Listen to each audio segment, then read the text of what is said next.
Hey guys, and welcome to the channel. My name's Elizabeth, and today I wanted to talk about how I saved my first $100,000. And so, yes, $100,000, and yes, saved it. We didn't invest. And so this is incredible, and I want to share some tips. All right, so tip number one is we were super frugal, and this is a great millionaire habit if you're interested in this. A lot of millionaires are frugal. It doesn't mean you're cheap. I'm sure I probably have erred on the side of cheap at certain times, but you're frugal. You're careful with what you spend your money on. You don't just buy whatever you want. You're intentional. I know I spent time, if I wanted this jacket, I would think about it and I'd take a picture of it and I'd keep it in my photos for weeks and weeks, even months at a time, or even years for certain things, which you don't have to do that. But it really helped to make sure I was intentional about what I bought. I didn't just buy whatever I wanted. It really helped. I also lived below my means. This is essential. And so you want to live below your means. You want to pay yourself first in order to be wealthy and to build that money. It's hard to get that first $100,000. So you need to be aggressive at first. And I wasn't just like, wow, I'm so aggressive. It took time, but I was intentional. I put the money in. Every time I made money, I put it in, and I took the time, and we got there eventually. Few frugal habits and tips is living below your means. It is buying hand-me-downs or like going to thrift stores and getting items that are super nice and in great condition. And honestly, I liked getting some thrifted clothes because there were unique styles, but also it was already shrunk to the level it would be. You know, sometimes you're like in between a size, or you're not sure what size to get, or it fits good at first and then you wash it and then you're like, oh my gosh, why is it so much smaller? But you got to see how it was washed and that it held up and it still looked nice. And so that is a tip and an idea for you. Or seeing if there is someone giving things away for free. Maybe you have freebies, maybe you have family members or people who don't want something anymore. And honestly, it would cost them mentally more to keep it. And so they're like, hey, here's an item. Or someone wants to give you a deal and you pay $200 for it when it's really worth $700. And so look for those deals and go around, and maybe even at the grocery store, be mindful of prices. Even spending a little bit less at certain grocery stores can really help. Number two, paying yourself first. So I did this since I was a little girl, and it was really helpful that I started ingraining that in my brain that I needed to pay myself first. I was my first bill. Instead of just going, oh, I got $25 of birthday money. This is so cool. Like, what do I want to go buy? Instead, I said, I'm going to give that to myself. And I always had this in me. I'm not sure why. Morgan Housel from The Psychology of Money, he talks about that a lot of people are born a certain way, or they grew up a certain way. And so they're more naturally savers or more naturally spenders. And so which one are you? You can do a little assessment on yourself. And but it's so interesting that I started so young thinking I need to pay myself. And so anytime I made money, I put a lot of it away. And maybe you agree with this, maybe you don't. Maybe you're someone who's like, I want to live my life and I want to just go to Target and buy whatever I want. And it doesn't mean you can't. I really like Jordan Page. She always said, like, set a fun budget too. Instead of just like pulling back and sacrificing and living so poor. There's truth to this, and acting like you're poor and living below your means and all of that stuff. But eventually you do want to make more money so that you can spend more. And on the journey, it is okay for, if you want to set a fun budget. What are the things that make you enjoy life, and give yourself the money to do so, or permission, or give yourself, I really love going to Target and being able to buy different things for our house or fun clothes. And I'm going to give myself $100 every single month to do that. Or we really like travel and adventure, so I'm going to give myself $200 every month to go do that. Or whatever, or $500 to do whatever you want with, as long as you're investing and saving a percentage or the rest, then that's okay. And so you have to find that balance as well. But it is important to be frugal, to pay yourself first, and to do those things if you want to make more money, especially if you're still working on building your income. If you make a significant amount of money, you still want to live below your means, but it's going to be easier, and you can have a little bit better quality of life and have a little bit more leeway because you have more money to work with. Number three, this goes along with it, but living on less than I made. And so it's really important. If you make $200,000, I say this all the time, don't spend $200,000. If you make $500,000, don't spend $500,000. Same thing if you make 80, 40, 120, whatever. Live below it.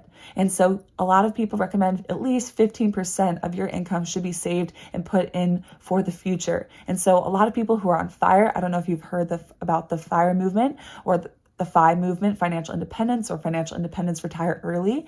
And so I really want to work probably forever because I want to work on things that I love, but that's the key. I want to be able to choose what I want to do and want to do work that I enjoy. A lot of people are stuck in jobs and there's a lot of time commitments and restraints and stress and pressure on the current job they're in. So they're ready to retire and they want to go do something else. But a lot of people, maybe you do want to just retire at 30 and just hang out on the beach the rest of your life. But a lot of people, you find purpose and value in work and you do want to serve and you do want to create and build.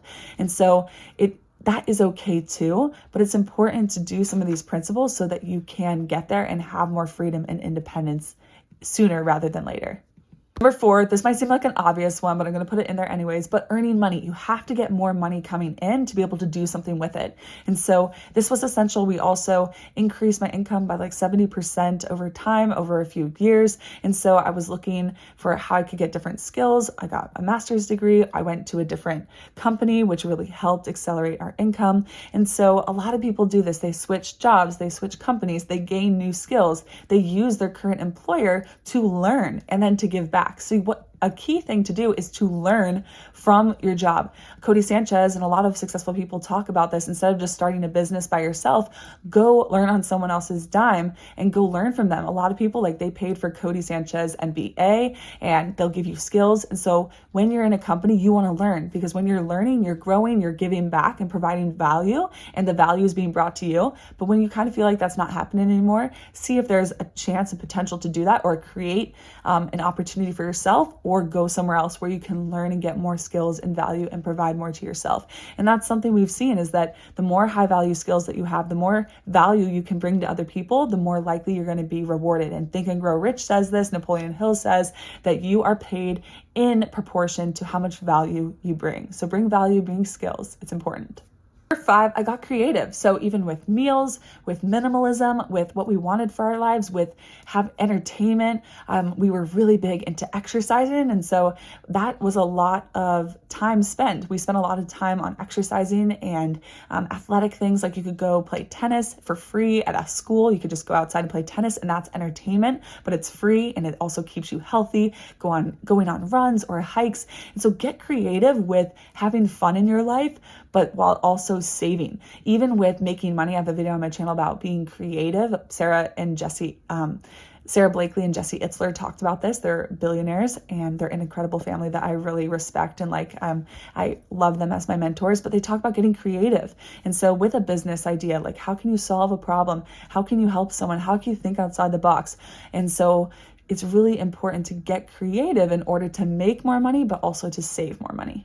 Number 6 is becoming more of a minimalist. So I don't know if you've heard of minimalism. I don't think you can't own anything. There's some people who have 30 items to their name and they walk around and they hike and travel the world, things of that nature. There's some people who don't have much artwork or anything in their house. And then there's some people who they just don't bring tons of stuff into their house. They live more simply. They do buy things. They buy what they need, but that's the point. They buy what they need and maybe a little extra, instead of just bringing everything in and buying whatever they want. And so I've noticed that, and I really think this has been key to my success and building more wealth, is because we're not constantly spending money or constantly feeling like we need to satisfy something within ourselves that isn't being satisfied, and feel like we just need to spend, or sure, why not? There's beauty of enjoying what you have, or not having so many things. I know that's a fortunate position. Like, some people are like, I already am a minimalist, I don't have enough money to buy more. And so I respect that. But a lot of people, you could have a lot more money and freedom and peace if you were intentional with your money. I know we had so much stuff in our house, and like wedding gifts or things that was like, and I know we put them on our registry, but we ended up not using them. We thought we would. And so we sold them or gave them to people that we thought could use them. And it freed up a lot of time, energy, space, and money. So look into that if you're interested. You don't have to go crazy, but really it can make a difference. Even there's something with your closet that you only wear, like the 80-20 rule, the Pareto principle, it applies to your closet as well. You only wear like 20% of your closet. So you have all these clothes that, you're not being used. Like I said, I didn't buy clothes for a few years, but I had so many clothes, and I eventually just got rid of some of them because I'm like, I don't even use all of them. They just look pretty in my closet.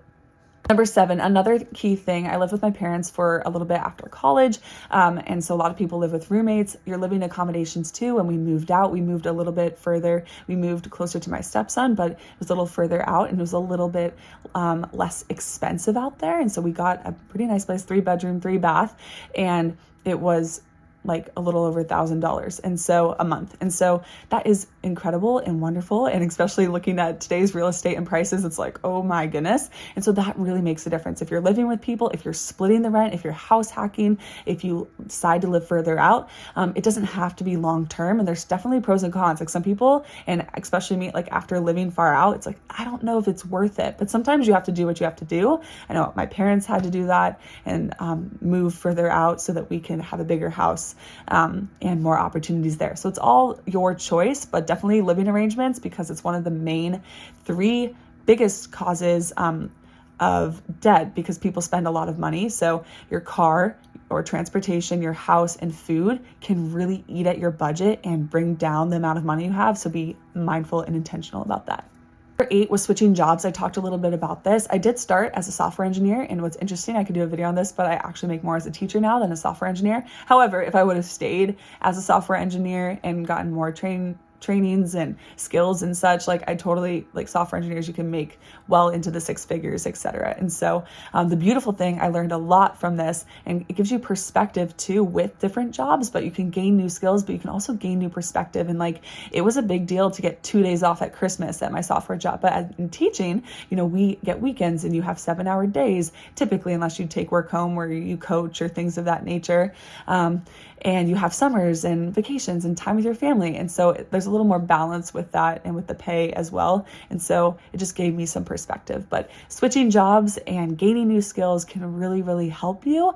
And instead of just staying where you are, there is beauty in being content where you are. There's certainly, I acknowledge that, but it's nice moving. And I know that like I wouldn't have seen that big jump in my salary, especially staying in the same position, if I never went to a different position and was willing to go somewhere else. Number 9, I will admit, like I said before, that it was a natural inclination. So this is kind of how I am. Like I've been interested in money since I was little. One of my first purchases was a real cash register. So fun fact, interesting. I had all these little business ideas and things when I was younger and loved playing like store and all that good stuff. It was super fun for me, for whatever reason. So, and this is interesting too. Like if you're trying to find a passion or what you want to do, think about the things you did when you were little. Like I loved to make videos and like performances, and I loved helping people, and I loved being active, and I loved writing and teaching, and I would have a school and bring neighbors over and teach. And so just like look at some of the things you did when you were younger. It doesn't mean that that's going to be your calling and where you feel your passion, but look at that. I find that a lot of times when we're younger, we do have some of these natural inclinations, which is kind of fun and interesting. But your natural inclination to save. And so are you a saver? Are you a spender? Look into that. It is something you can work on. It's going to be harder if you are more inclined to spend, but it is possible. And I'm happy to do a video on maybe how to work on becoming more of a saver or an investor. If you're interested in that, let me know. Lastly, number 10, we got married. So I got married and found my husband. And so we combined income. And so it wasn't like, you know, my husband's making millions of dollars or something. But when you do have 2 incomes, it can really help. Even if you make, say, a lower salary, you both make lower salaries, when you're combined, that really is going to help. Or maybe one makes a lot more.